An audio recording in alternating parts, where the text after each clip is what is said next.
other kind of the class you want to store in a vector, you can store it. You can store it with the help of the add element method. Okay, second is capacity. Vector contain the capacity. We can declare a vector with the size, so that number of element that it can accumulate. But as we are adding the element, automatically the size of the vector grows. Okay, size is fixed at the start, but when you are adding it, automatically one by one element we can add it there. Now if you want to find the element at a particular index in the vector, we can use element at method for that. Its return type is object. Any kind of object we can copy from the vector, any kind of the element you can put inside the vector, you can do it. Int size. Next method is size. Size method means what is how many number of element, what are the number of element that vector is currently having, that is size. Size can be identified by the size method. And the last one, remove element. So remove element, if you want to remove a particular element the vector, so we can use remove element method there. The parameter provided is object element. If you want to delete that particular element, pass object of that element as a parameter, so that element will be deleted. If it is okay, it is not deleted successfully, then it will, this particular method will return false. If it is deleted successfully, then it will return true. That's why the return type of remove element method is boolean. So all these operations are possible with the help of the vector. So the difference between string buffer and vector is that string buffer only have characters, array, and vector will have the multiple different kind of the objects inside it. Here also we can insert, we can add element, we can remove element in the vector, but difference is that string buffer is a collection of characters and vector is a collection of different kind of objects, and it is growable. Now look at the example given over here. I have created a vector here, vector of 3 elements. Okay. And initial size I have printed, system.out.println initial size v dot size will be there. Initial size, it will print initial size is 0 because no element has added into it. And system.out.println initial capacity is 3. Okay, initially it will contain this capacity, and 2 is the increment. If the capacity exceeds than 3, automatically 2 elements will be added. If fourth element I am adding, then size will be 4 and capacity will be 5, because automatically capacity will grow by 2. Then how to add the element in the vector? Look at this, v dot add element new integer. So integer is the wrapper class that I have used here. So 23 will be stored in object fashion inside the vector. Same case, v dot add element new float 9.6. Okay, so 9.6 also float, but in object fashion it is stored into vector. So vector is same, but I am adding integer also, float also. So multiple different kind of objects we can store into vector.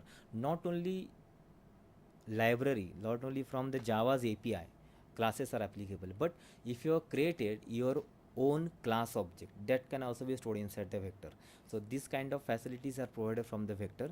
We can add, remove, we can store, we can sort, we can perform any operation onto these elements with the help of the vector class. Now come to the next, that is wrapper classes. Wrapper class, again a special kind of classes are there.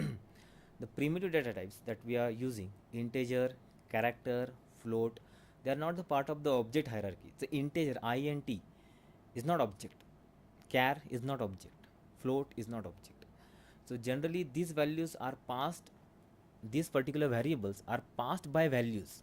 They are passed by values to a particular method. Now in some cases, if it is required to pass the values by reference, if we need any value to be as object, then what to do?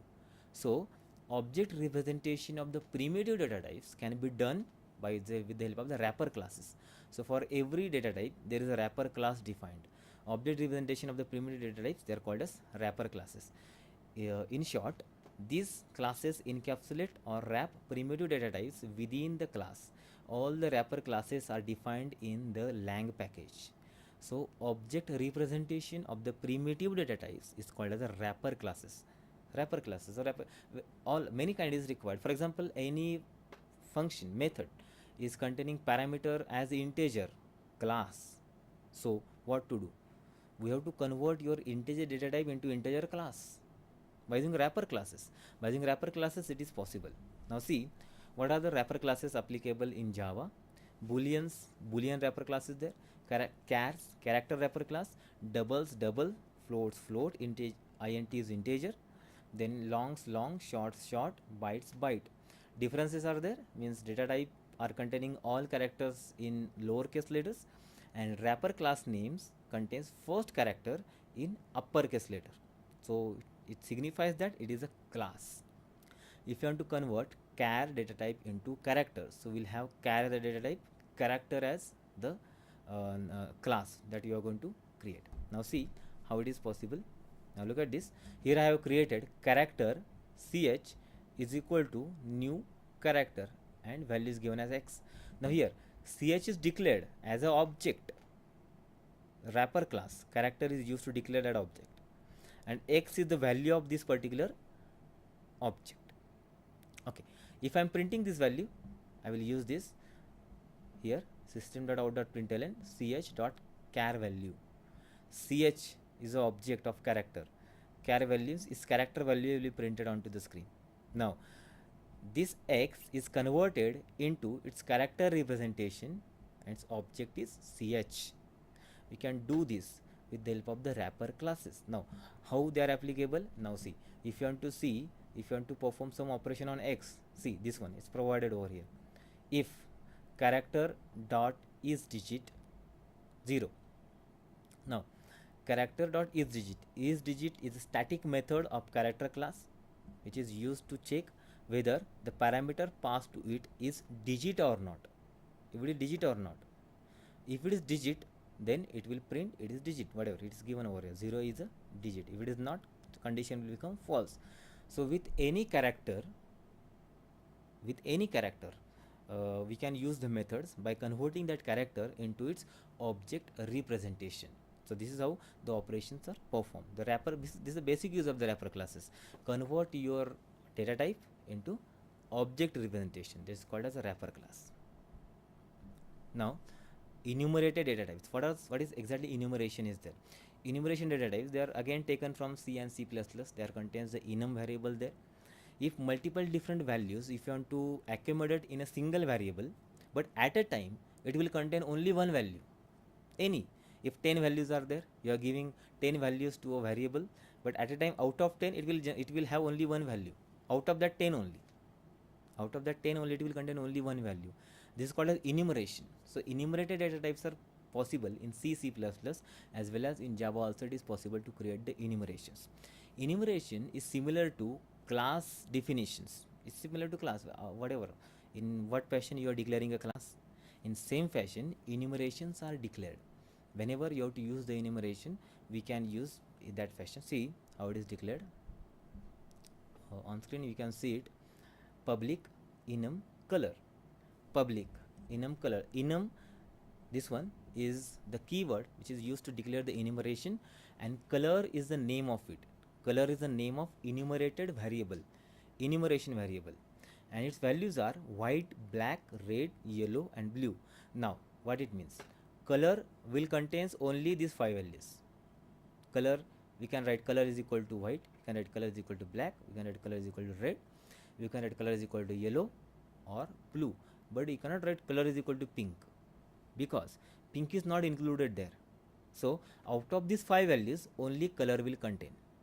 Okay, only color will contain these 5 values are there. For example, I have declared a boolean variable bull and I have given 0 and 1. It will contain 0 and 1 values only, not other values are possible there. So that is enumeration. Constants are implicitly static and final, that you cannot change their value once it is created. Okay, so Java provides type safety and it can be used inside the switch statement like int variables. So they can be in this fashion. We can use enumerated data types in this fashion. If you have to impose only some set of values to a particular variable, we can use enumerated data types. Okay, so one more advantage that enumerated data types are containing, they contain value which are given in the curly braces, or they contain the values in sequence from 0. White means 0, black means 1, red means 2, yellow means 3 or blue means 4. In this fashion the values can be there. Color, it may contain white, black, red, yellow and blue, or it may contain 0, 1, 2, 3, 4 like. Okay, in this fashion, these enumerated data types are used. So depending upon the application, depending upon the requirement of the developer, these values, this kind of the data types, these kind of data types are used in the programming. Okay, these are the basic class concepts, basic classes which are related to the class. Now we'll go to the concepts of object oriented programming language. The prime concept that we have, one prime concept that we have already seen is polymorphism. Polymorphism is one name and multiple forms. Second and most important is inheritance. Inheritance is possible in C++ also, and it's in Java also. As Java is completely object oriented, inheritance is possible there. What exactly inheritance means? Inheritance is literal meaning is there in in C++ and Java also. Properties of one class, properties of one class can be used as it is in another class if they are inherited.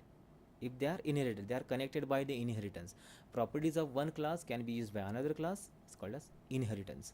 Properties means what? Variables, methods, or any other thing which is declared as public or protected. Okay, that can be accessed by the inherited classes. So reusability is one of the most useful feature of OOP, object oriented languages. Reusability, once declared, we can reuse it in many cases, in many times. Reusability, one declare it once and reuse it many times. Okay, so reusability means something using something again and again without the creating new one. Java programming language support this concept. The reusability can be obtained by creating classes and reusing the properties of the existing one. If some function is declared, some method is declared in one class and you have to reuse in another class, so don't redeclare it, just inherit that class. So when that class is inherited, that method that you are declared at the top class will be used in the subclass. This is what inheritance basically means. The mechanism for deriving a new class from the existing class is called as inheritance. The old class or existing class is known as superclass and new class is called as subclass. These terminologies are used in object-oriented programming languages there. Thus, subclass is a specialized version of the superclass. We can call superclass as a base class or parent class, and subclass is a derived class or child class. So these names can be there.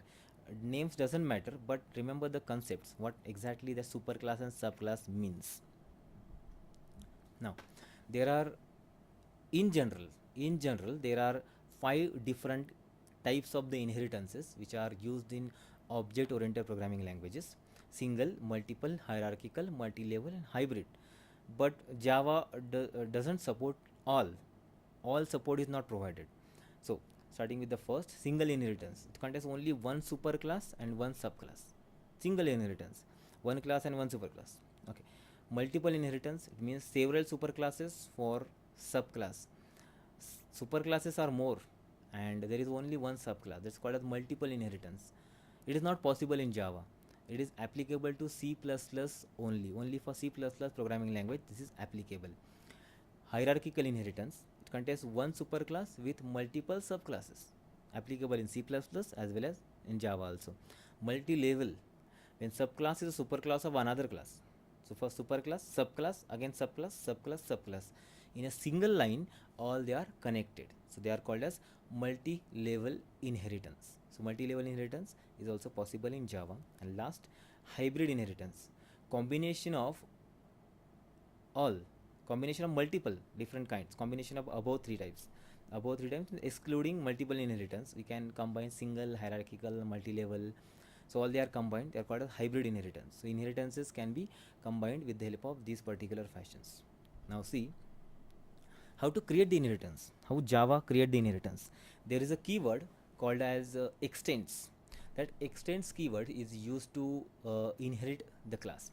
Okay, so look at this, the class derived from another class by using this syntax which is shown onto the screen. Class, then subclass name, then extends superclass name, class, subclass name. So first, general declaration that we have seen for the class is this, for this part: class, subclass name, extends, superclass name. Okay, subclass first and then extend superclass. So we need declaration of the superclass first, then subclass, and then inside the subclass body of the class will be there. Now what will happen, whatever the things that you are declaring the superclass, that are available to subclass directly. Wherever the default access is there, or wherever you're going to have public access, wherever you're going to have protected access, all these variables are possible to access in this particular subclass by using this. Now, types that you already seen. By diagrammatical representation, we'll see that single inheritance, class A, class B. We have two classes. Now, class B is subclass of class A. This is called a single inheritance. Only one subclass and one superclass, which are there in your programming, is called a single inheritance. Hierarchical inheritance in this fashion. Class A is the superclass, and class B, class C, class D. All these three classes are the subclass of class A. This is called as hierarchical inheritance.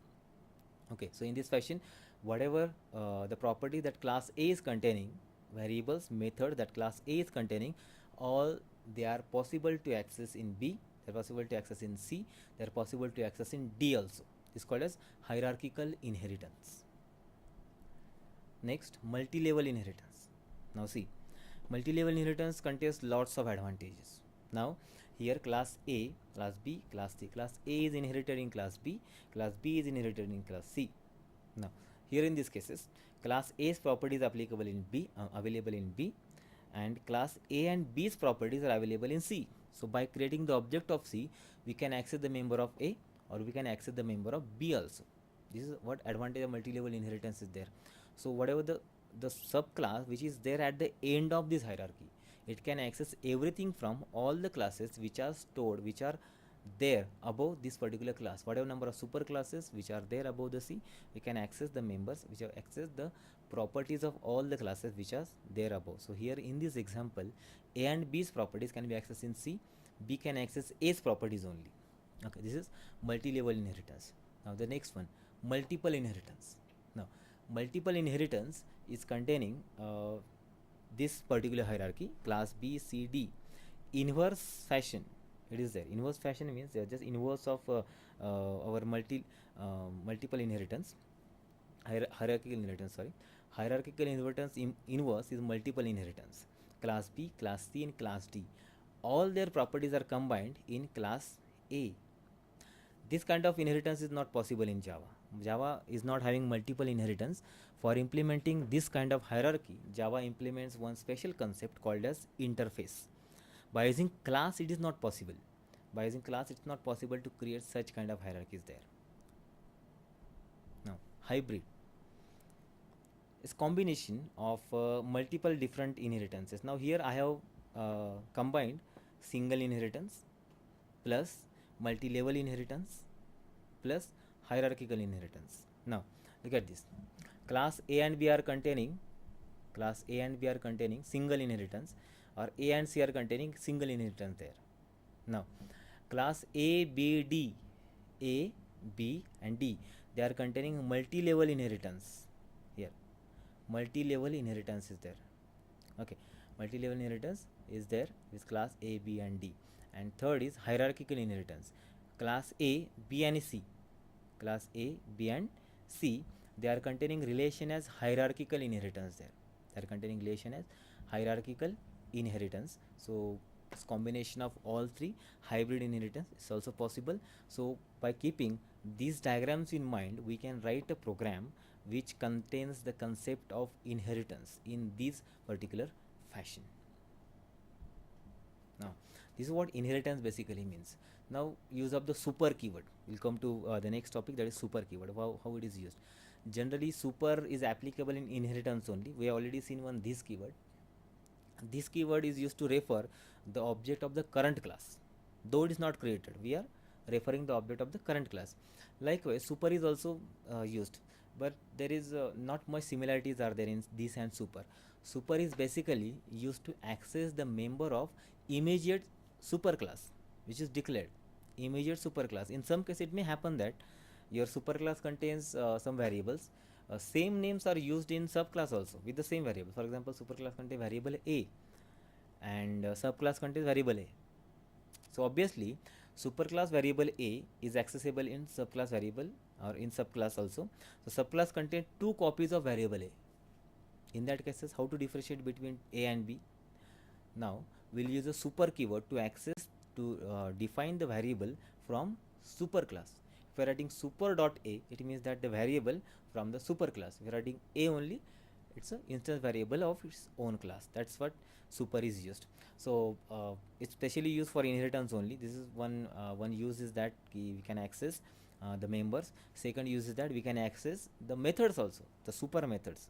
The methods names are same if subclass and superclass also contain the same method, same parameters. In that cases, we can use super keyword to access the method from the superclass. If you're not using super, it will access the method of the same class.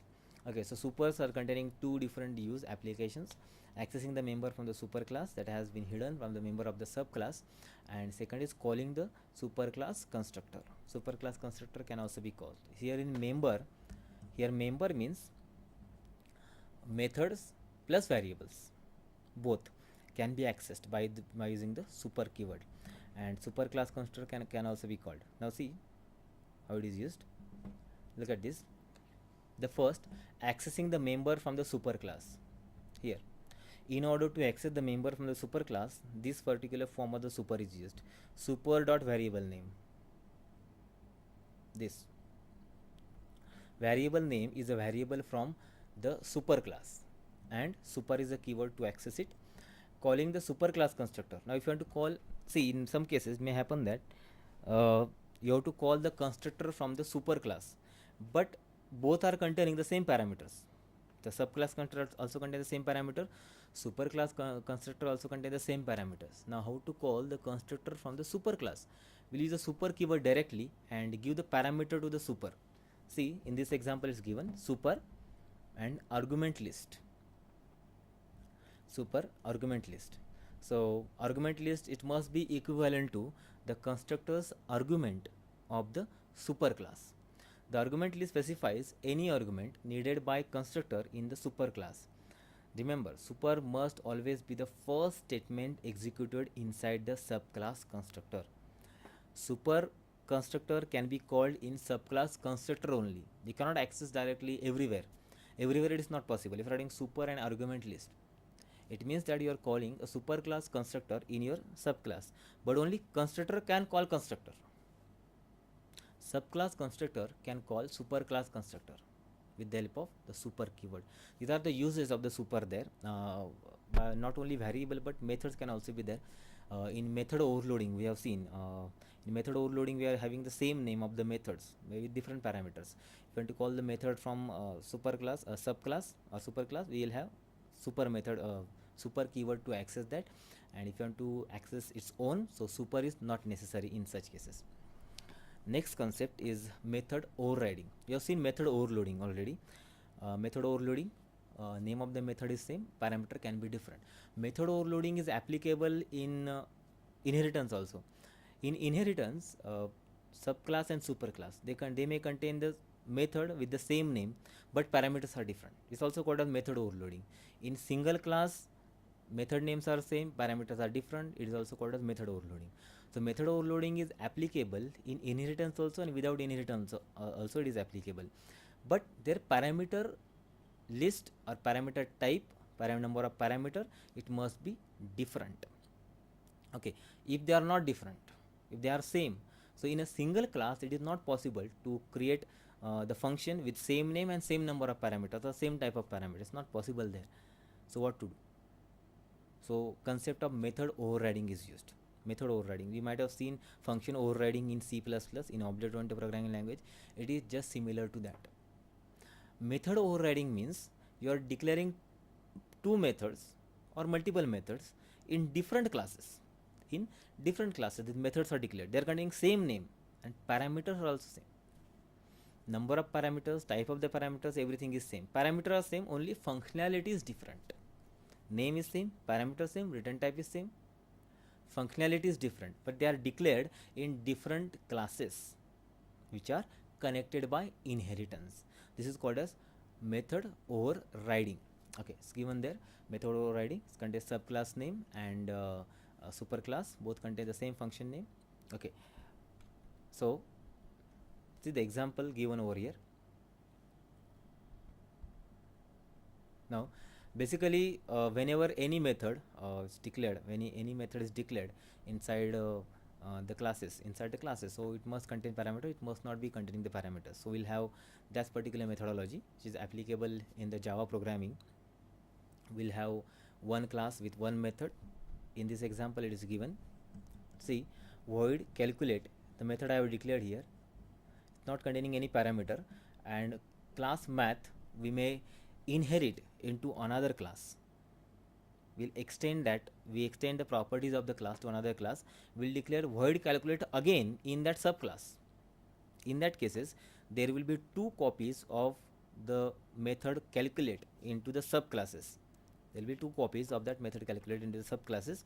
Then it can be accessed by super keyword. Which particular form of the calculate you have to access, that can be accessed by the super keyword. Now, method overriding, it is linked to one more concept of Java programming language. It's called as a dynamic method dispatch. Okay, you might have studied one concept called a virtual function in C++ programming language. Virtual function is one of the sort of implementation of runtime polymorphism in C++. Likewise, runtime polymorphism means when program is executed and it is in execution stage. It is in execution stage, and in that execution stage, compiler is deciding the way of operation. This is called as runtime polymorphism. So runtime polymorphism is there in C++. In C++, compile time polymorphism achieved by function overloading, and the runtime polymorphism is achieved by function overriding. It's related to virtual function basically. Virtual function and function overriding are related to each other. In Java also it is possible. Compile time polymorphism is achieved by method overloading, and runtime polymorphism is achieved by two different things. One is method overriding and dynamic method dispatch. Dynamic method dispatch is one of the mechanism by which a call to overridden method is resolved at runtime than compile time. At runtime, your compiler decides what particular method we have to call. Okay, dynamic operations are there. It's not means at compile time, compiler don't know what operation you are going to do at runtime now. Dynamic method dispatch is important because this is the only way which Java implement the runtime polymorphism. If superclass contains a method that is overridden by subclass, then when different type of objects are referred to through superclass variable, different versions of the methods are executed. So this is called a dynamic method dispatch. There is an example which is shown over here. Look at this. I have declared a class, its name is principal here, and it contains a method named as message, and statement is written, this is principal. Okay, this is one class. Then one more class is declared, class professor extends principal. Okay, so whatever the property that this class is containing, it is extended in class professor, extend principal. Again, same method I have declared over here. Void message declared in class principal, and void message is declared into class professor. It's declared as system.out.println. This is professor. Now, these are the two. I have declared one more method, okay, which is not shown here, lecturer. Okay, he has extended the properties of the professor there. And in main class, this is your main class dynamic. So the main class name is given. Into it, the main method is declared, public static void main string args. And I have declared two variables. Principal x is equal to new principal. So variable x is of type this class. Variable y is of type this class, professor. And one more I have created, lecturer z is equal to new lecturer. So one more class it was declared. Now what I have done, principal ref. So the top class of all, this is a top class, super class of all. Its reference variable is created here. Reference variable with memory is not allocated to it. Only variable of type that class is created. It's a reference variable of the superclass. Now that reference variable of the superclass we can use to access the contents. It can be done in this fashion. Ref is equal to x. Ref is equal to x. So it can access x dot message from principal class. If I return ref is equal to y, then it can access ref dot message from professor class. If I have written ref is equal to z, then it can access ref dot message from Z class, from lecturer class basically. So at runtime it decide that we are having a common reference variable, this one reference variable of the super class will have this, will use the same reference variable. At runtime will allocate the memory from x, y and z to that variable, to that ref variable, and then we'll use that ref dot message that will decide at runtime which particular variable it is using, which particular class object it is using, and then it decide which particular form of the message you have to call. Okay, this is how the dynamic method dispatch is used. It is exactly similar to the virtual function implementation in C++ programming language, runtime polymorphism implementation in Java. It will be done in this particular fashion. Okay, this is what runtime polymorphism is there. Now come to the next, that is abstract class and methods. Generally, if you look into C++, again because everything is related to object-oriented programming, it comes to C++. In C++, whenever there is a concept called as pure virtual function. When you are assigning value 0 to a function is without implementations called a pure virtual functions. Pure virtual function by default made abstract. Abstract class means what? The class for which you are not going to create the object, or it's not possible to create the object. It is called as abstract class. Methods can also be there as abstract. When the method is not containing implementation, it's called as abstract method. So it can be there. Sometimes we want to create a superclass, only define the generalized form that will be shared by subclasses, leaving it to subclass to fill the other details. This is called as an abstract implementation. Even the methods are also there. If multiple forms of the methods are there in dynamic, we'll take example of dynamic method dispatch. Just we have seen it recently. It contains message in 3 different forms: message in principal class, message in professor class, message in lecturer class. Now here we are creating the reference variable of the principal, so the method from the principal class is not exactly required. We are creating a reference variable, then we'll have that reference variable is equal to y, object of the second class, reference variable is equal to z, object of the third class, and by using that ref dot message or ref dot message, we'll call the method from professor class, we'll call the method from the lecturer class. In these cases, message from the top class is inactive. Actually, it's inactive. In C++, we are making it as 0. That's called as abstract method, or it's called a pure virtual function. Okay, so these methods are actually used to call the methods at runtime. They are not having exact implementation of it. Exact implementation is not provided, so that implementation we cannot write. Only in Java, if you want to create such kind of functions, we have to use the keyword abstract for it. Now look at this. On screen we will see that this one, abstract, data type, method name and parameters are provided. We can indicate that a method must always be redefined in a subclass by making the overriding compulsory. Method overriding compulsory. This can be achieved by preceding the keyword abstract. So abstract is a keyword that makes the definition with the following form. Look at this: abstract, then data type, return type of the method, method's name and parameters. So this is abstract method.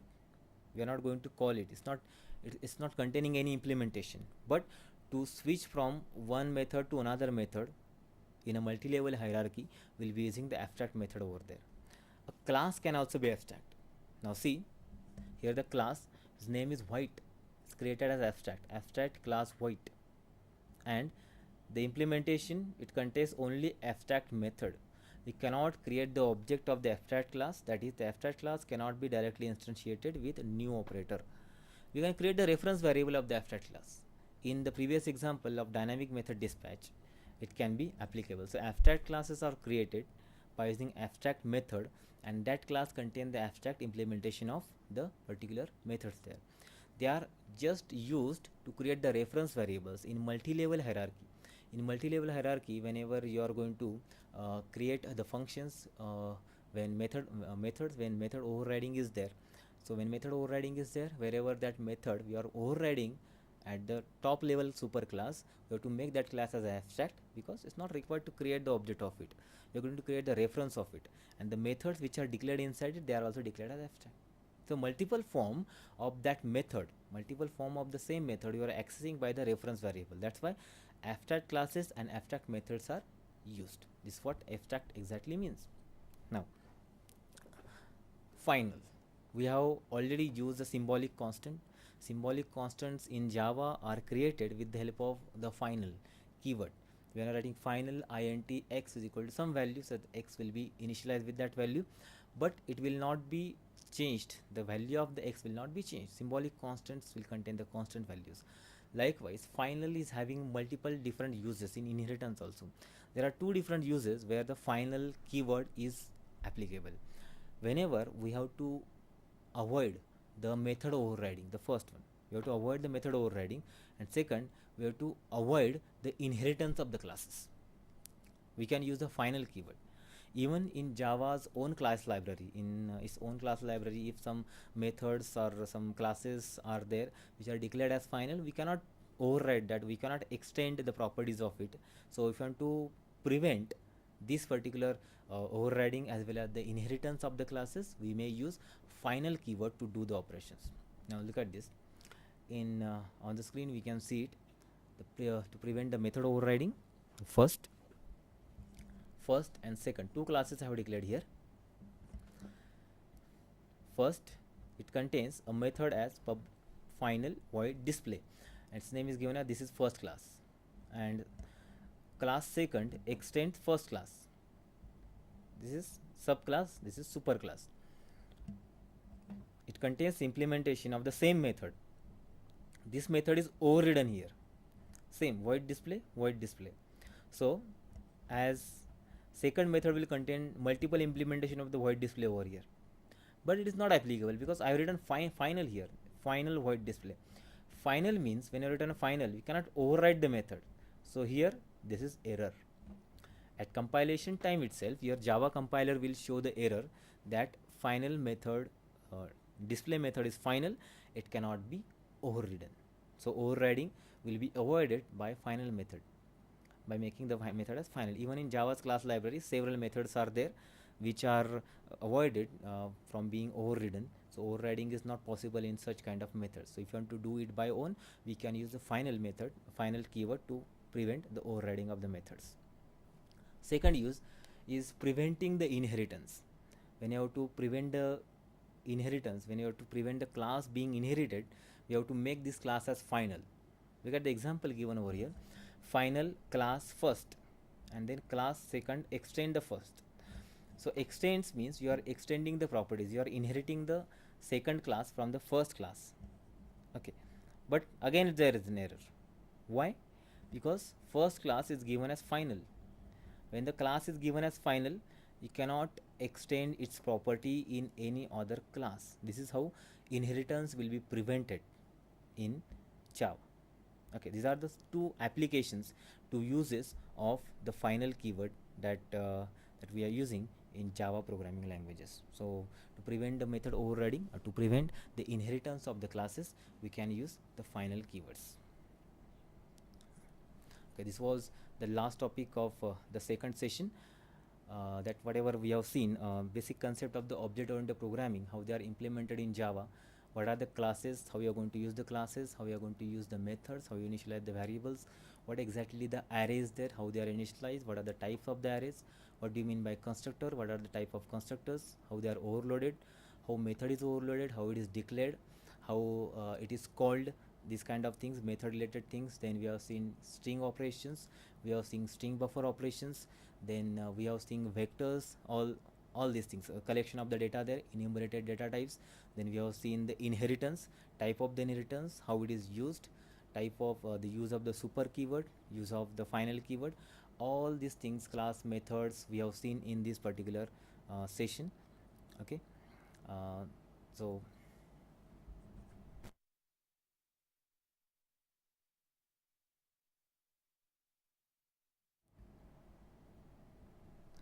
okay, if you are having any questions, so you can contact me on this mail id.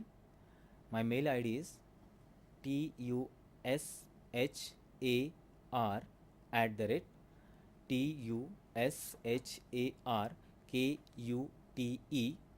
@TUSHARKUTE.com, and my contact number is 7588594665. You can mail me the queries.